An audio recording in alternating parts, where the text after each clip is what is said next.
Olá, bem-vindos aos estúdios da Dukascop TV em Genebra. Eu sou o Ben Jones. Nosso convidado de hoje para falarmos sobre a economia da América Latina é Juan Flores. Juan, muito obrigado pela presença. Vamos começar falando sobre a atual crise da dívida argentina, seus efeitos sobre o mercado da dívida soberana e sobre a economia do país como tomador de empréstimos. Há duas questões diferentes aqui. A primeira é, naturalmente, como nós compreendemos o processo de reestruturação da dívida soberana. Eu acredito que esta questão foi abandonada no ano passado com a crise no sul da Europa. Agora, na Argentina, há novos debates que precisam ser resolvidos. E o país é apenas o mais recente episódio que definitivamente empurra os economistas para resolver esse tipo de problema. O maior problema seria como interditar o acesso dos governos aos mercados de capitais.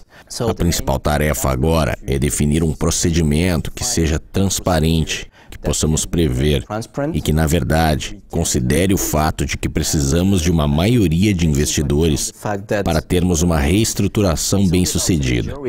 Dessa forma, os custos da crise da dívida soberana diminuiriam consideravelmente.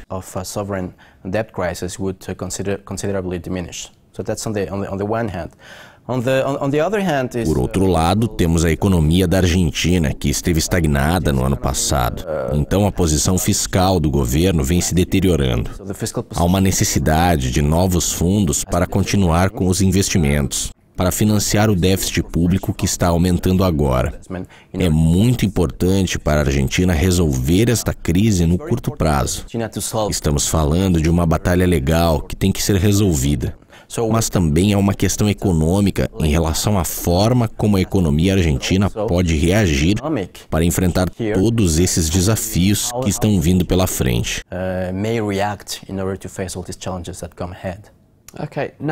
Isso já aconteceu anteriormente? A Argentina pode aprender com isso? A Argentina tem um longo histórico de crises financeiras.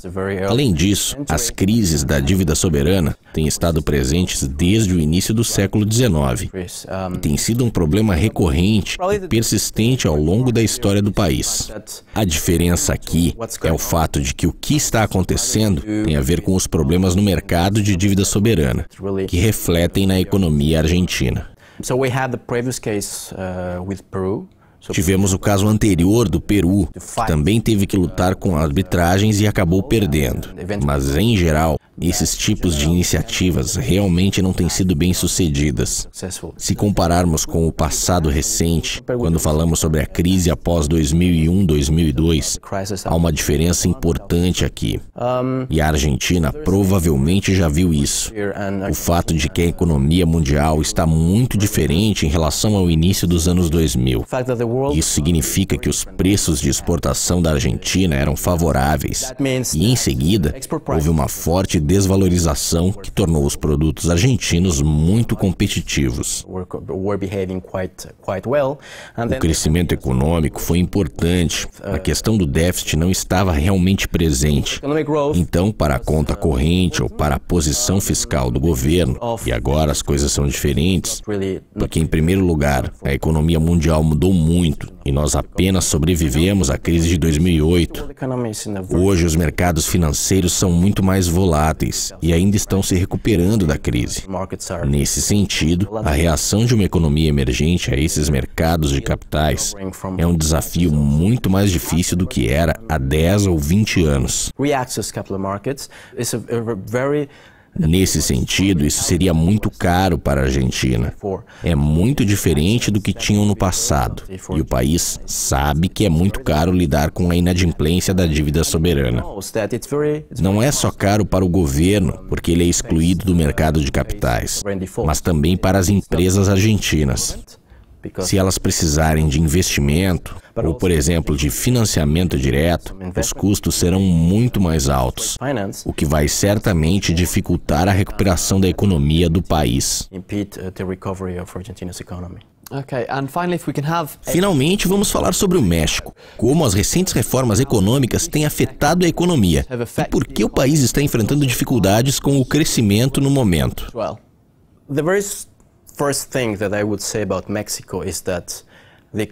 Primeiramente, a economia mexicana está muito ligada à economia dos Estados Unidos. Nesse sentido, se a economia norte-americana não indica um evidente processo de recuperação, a economia mexicana vai sofrer, pelo menos no curto prazo. A economia dos Estados Unidos não tem apresentado um desempenho favorável aos mexicanos, o que tem gerado altos custos.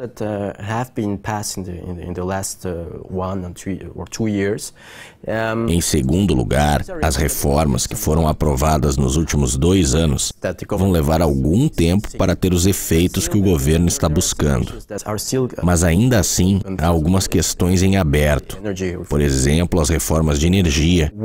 O que o governo mexicano está esperando é que essas reformas abram oportunidades para os investidores estrangeiros para entrar no processo de exploração de petróleo, o que deve impulsionar a produção de petróleo e gás no México.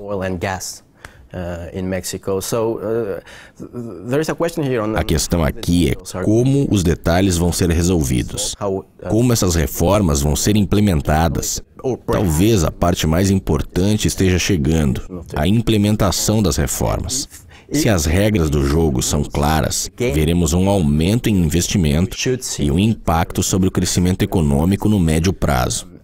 Esse é o caso das reformas de energia.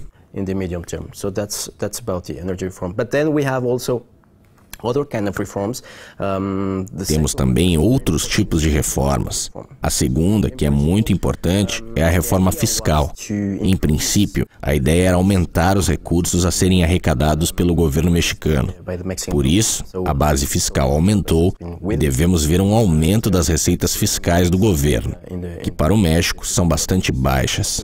Estamos falando de 10% do PIB e para um país como o México deveriam ser pelo menos 20%. É muito baixo e deve aumentar. E eu acredito que o primeiro efeito que vamos ver é um aumento na capacidade do governo de arrecadar fundos. That's for sure. On the other hand, and probably here is a main challenge that Mexico has to solve is about Por outro lado, e talvez esse seja o principal desafio para o México, temos a questão das despesas. Nós realmente não sabemos como as despesas serão definidas, quais serão as prioridades, como o governo distribuirá as despesas de forma mais eficiente e transparente, pois existem muitos problemas, principalmente em termos locais, onde não vemos como as despesas são definidas. How expenditure is defined. So on the one hand, we see an increase in revenues, but we don't see how the Por outro lado, vamos ver um aumento nas receitas, mas não vejo como elas serão utilizadas. Após a crise, para que a política seja restritiva, o governo vai incentivar tais políticas para que haja um impacto no crescimento econômico. Well, we should see that the government is really engaged to push this kind of policies and then to really have an impact on economic growth. Juan, mais uma vez, muito obrigado pela participação. Obrigado. Obrigado pela audiência e continuem assistindo a Dukascop TV para mais atualizações e entrevistas exclusivas. Até mais!